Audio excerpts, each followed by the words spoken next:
Halo adik-adik pelajar, selamat bergabung kembali bersama Pak Hasben. Pada materi kita kali ini adalah persiapan seleksi mandiri PTN untuk bidang studi fisika. Semoga kalian lulus. Nomor 4. Dari gambar rangkaian listrik berikut ini, tentukanlah besar hambatan R dan arus yang terbaca pada ampermeter A1. Nah, jadi boleh kita sebutkan adik pelajar, kita gambar ulang ya. Ini 12 volt potensialnya. Ini yang 5 ampere, itu kan arus itu mengalir dari kutub panjang menuju kutub pendek. Berarti secara arah seperti ini adik pelajar ya. Nah, ini sebut aja ini adalah I ya, arus total I. Lalu ada titik percabangan, maka nanti akan masuk di sini. Boleh kita sebut sebagai I1. Nah ya, I1. Ini kita ganti yang 3 ohm menjadi R1. Kita andaikan yang ditanyakan R itu adalah R2 ya, R2 atau R. Nah itu. Otomatis nanti arusnya juga akan terbagi ya di sini juga ya. Oke. Sebutlah ini adalah I2 adik-adik pelajar ya. Nah, dengan menggunakan hukum Ohm ya, dan syaratnya juga bahwa ini andaikan titik A, ini titik B ya, ini titik C, ini titik D. Nah, dari sifat rangkaian bahwa cabang BC adalah paralel dengan cabang CD ya. Ya, AB paralel dengan CD. Kalau paralel jangan lupa sifatnya adik-adik pelajar ya. Kalau paralel, maka potensialnya sama. Jangan lupa ya, V-nya sama. Ingat, sifat paralel. Kalau seri apa? Kalau seri, arusnya sama. Adik-adik pelajar, jangan lupa ya. Jadi kalau paralel ternyata potensial V-nya sama. Potensial apa maksudnya? Potensial AB sama dengan potensial CD ya.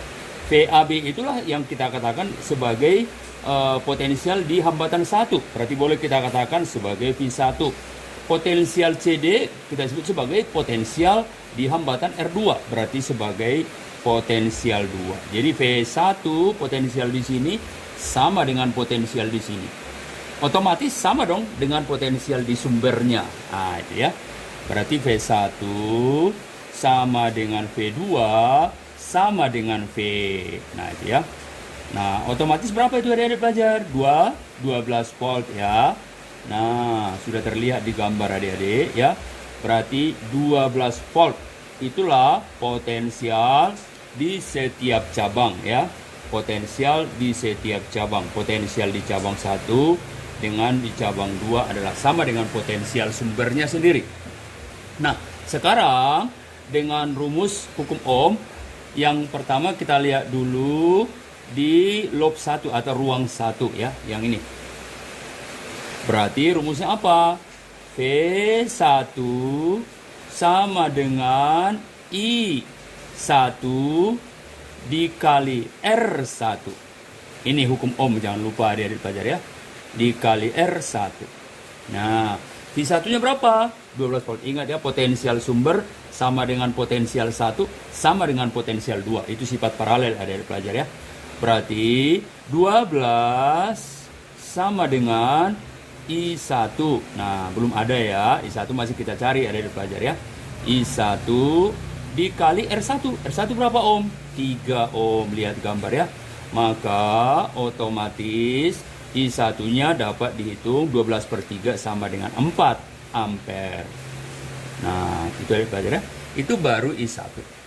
Sedangkan di gambar sudah kelihatan bahwa arus total itu adalah 5 ampere. Nah, ini ada 5 ampere ada di pelajar ya.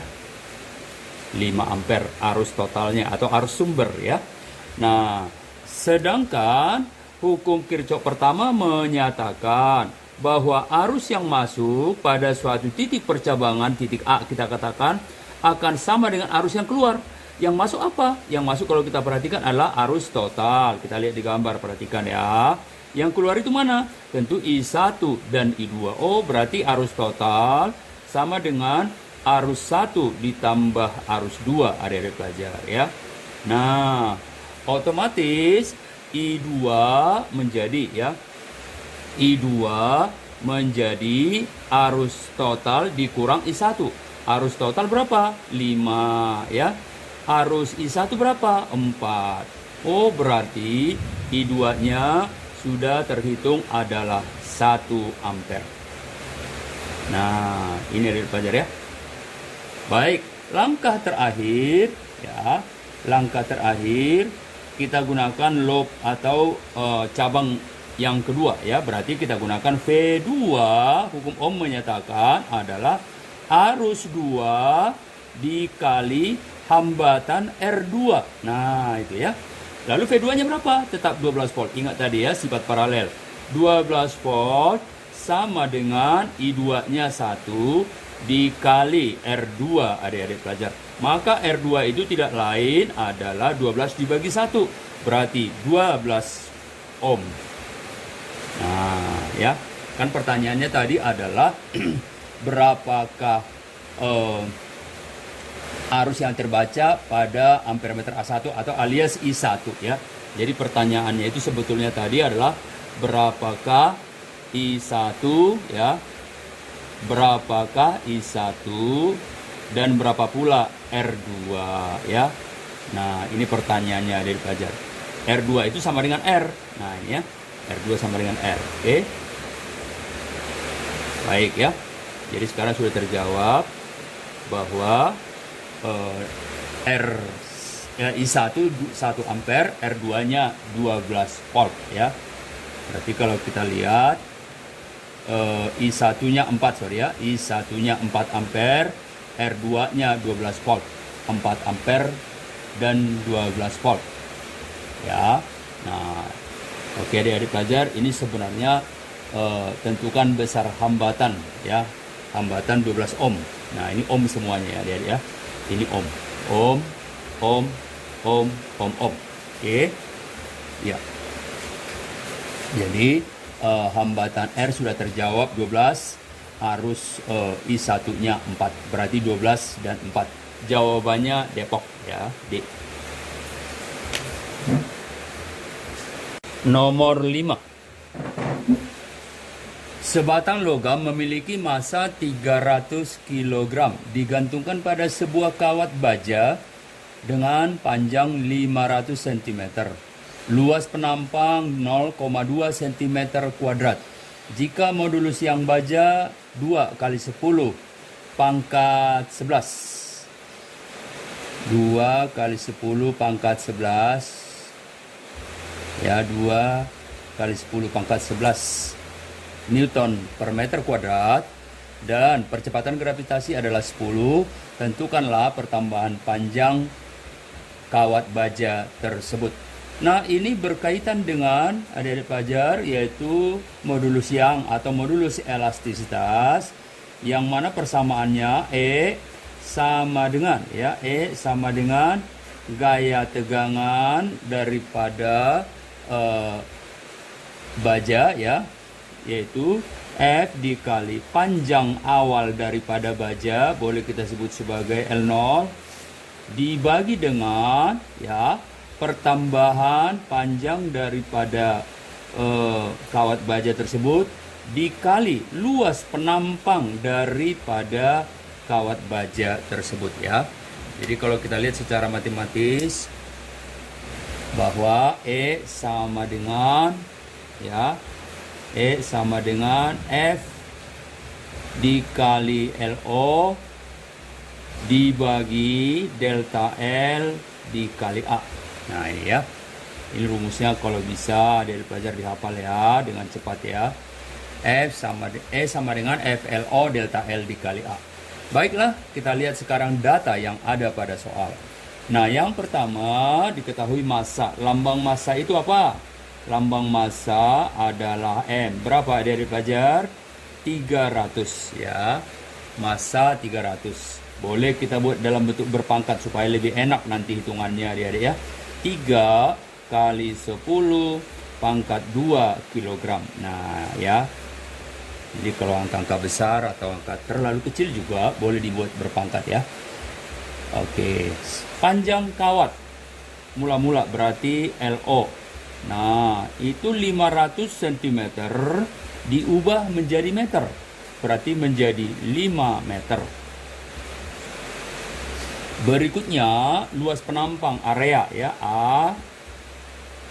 Nah, itu kan masih dalam satuan 0,2 cm kuadrat ya. 0,2 cm kuadrat kita ubah menjadi meter kuadrat. Berarti dikali 10 pangkat min berapa? Min 4 adik-adik pelajar ya. 0,2 kali 10 pangkat min 4 sama itu dengan 2 kali 10 pangkat min 5. Nah, hati-hati ya. Baru dia satuannya meter persegi atau meter kuadrat adik-adik ya. Berikutnya, modulus yang atau modulus elastisitas yang kita sebut tadi lambangnya E besar, itu nilainya adalah sebesar 2 kali 10 pangkat 11. Jadi angka-angka besar dalam berpangkat, angka yang sangat kecil juga biasakan dalam 10 pangkat sekian gitu ya. Newton per meter kuadrat. Percepatan gravitasi lambangnya G kecil ya, sebesar 10. Itu pembulatan dari 9,8 adik-adik belajar ya. 10 dalam satuan apa? Meter per sekon kuadrat ya. Lalu pertanyaannya apa? Pertanyaannya pertambahan panjang, berarti delta L dong ya. Jadi yang ditanya adalah delta L-nya. Pertambahan panjangnya berapa? Nah, udah rumus sudah ada, rumus modulus yang ya.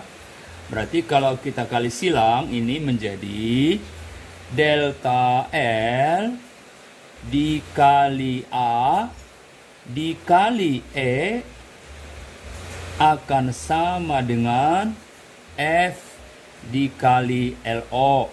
Nah, gaya tegangan kawat dikali panjang semula atau LO. Nah, jangan lupa pula adik-adik bahwa F itu kalau dia misalkan kawatnya tergantung lalu diberi beban di bawahnya, maka yang membuat terjadinya tegangan tentu karena bebannya, beratnya. Berarti F itu kita ganti jadi berat benda ya. M dikali gravitasi. Ini jangan lupa adik-adik pelajar ya. Baik, berarti kalau ditanya delta L, berarti cukup kita buat delta L menjadi FLO. F diganti apa? Diganti M kali G adik-adik pelajar ya. M kali G, F-nya ini diganti jadi MG dikali LO. Lalu dibagi apa? Dibagi dengan A kali E ya. A kali E. Nah, kalau kita perhatikan semuanya, data tinggal kita masukkan adik-adik ya. Baik, M-nya berapa? M-nya dalam berpangkat dari 3 kali 10 pangkat 2. G-nya adalah gravitasi 10. Boleh kita bikin 10 pangkat 1 adik-adik ya. Sama itu dengan 10 ya. LO-nya 5. Nah ya. Per A-nya. A-nya 2 kali 10 pangkat min 5 tadi ya. Oke. Modulus elastisitas 2 kali 10 pangkat 11. Nah, ini akan kita hitung ya.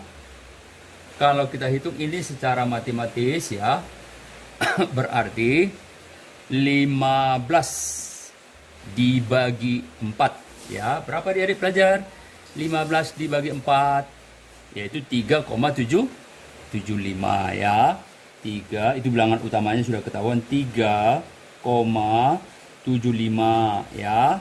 Terus pangkatnya sekarang, pangkatnya 2 tambah 1 berapa? 3 ya.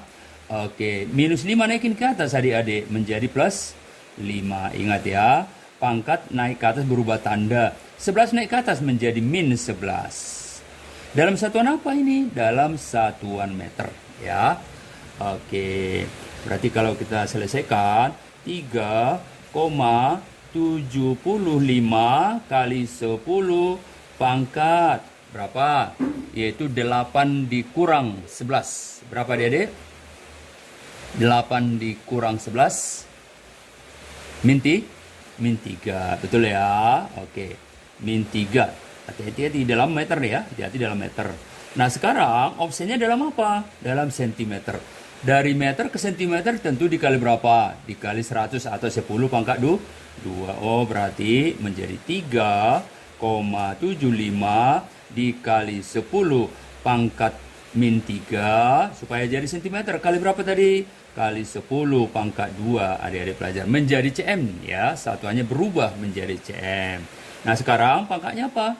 2 dikurang 3 min 1 ya, min 1 berarti 3,75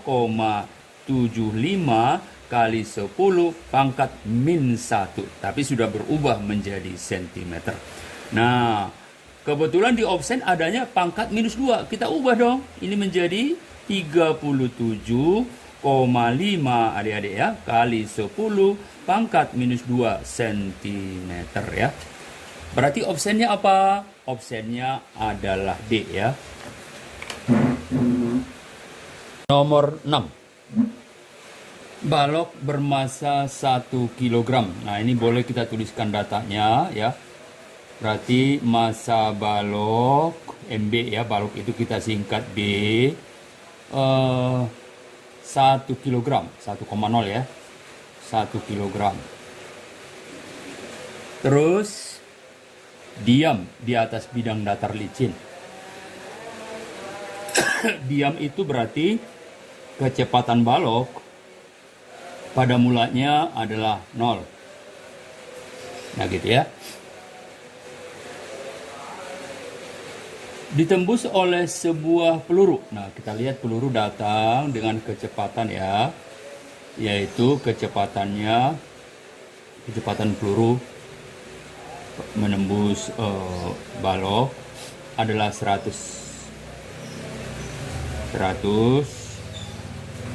meter per sekon ya. Kemudian massa daripada peluru MP sebesar 100 gram. Itu kita ubah ke kilo adalah menjadi 0,1 dibagi 1000 adik-adik pelajar ya. 0,1 kilogram. Nah, jika jarak OA itu katanya maka balok jatuh di A. Oh, berarti sebutlah itu jarak yang ditempuh oleh balok, X balok. Itu sama dengan jarak dari O ke A ya, X balok. Itu katanya 2,5 meter. Ya. Dan kalau kita lihat gambar, ketinggian ini kita sebut sebagai H ya. Ini boleh kita buat sebagai H. Ketinggiannya adalah 1,25 meter. 1,25 meter. Nah, kalau tidak disebutin gravitasi, boleh kita ambil gravitasinya 10 ya. 10 meter per sekon pangkat 2. Nah, yang menjadi pertanyaan, jika jarak OA sebesar 2,5, maka berapa jarak OB? Nah, yang pasti jarak OB itu adalah jarak yang ditempuh oleh peluru. Karena di B itu adalah jatuhnya peluru ya. Jatuhnya peluru berarti sama artinya dong bahwa yang ditanyakan adalah X yang ditempuh peluru secara horizontal. Nah, ini adik-adik pelajar ya. Oke. Baik. Nah, rumus yang kita gunakan untuk langkah pertamanya adalah ya. Untuk langkah pertamanya kita gunakanlah hukum kekekalan momentum. Ya, peluru dengan balok. Berarti persamaannya massa peluru dikali kecepatan peluru ditambah massa balok dikali kecepatan balok. Nah, setelah ditumbuknya balok jatuh di A, peluru jatuh di B. Berarti menjadi apa? Massa peluru kan tidak berubah massa ya Dek ya.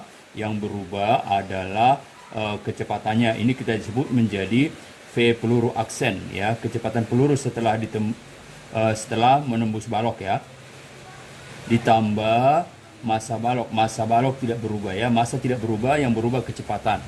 Setelah ditembus berarti ini jadi V balok aksen. Nah, itu ya. Baik.